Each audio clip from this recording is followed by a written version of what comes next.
Alright, let's talk honestly about the CHUWI Hi10 X2.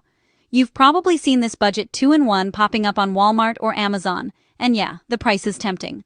But is it legit or just another tech trap? First up, CHUWI is a real brand. They're based in Shenzhen, China, and they've been around since 2004. They even partner with big names like Intel and Microsoft, so you're not just getting a random knockoff. But let's be real, CHUWI is about affordable tech, and that means some trade-offs. So, what's good? For basic stuff, think web browsing, streaming YouTube, a few Chrome tabs, or typing up a Word doc, the Hi10 X2 actually holds its own.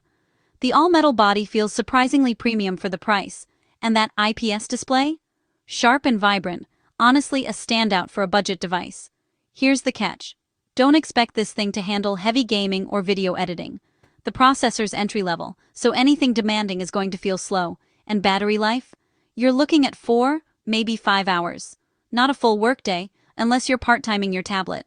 Now for the not-so-fun part, support and reliability. If something breaks, like the battery, Wi-Fi, or even the hinge, getting help from CHUWI can be, let's just say, frustrating.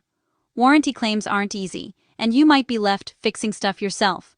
Some users have run into software glitches, but the latest Windows 11 version seems more stable. So, bottom line? The CHUWI Hi10 X2 is not a scam. It's a legit value-for-money tablet. Just don't expect miracles.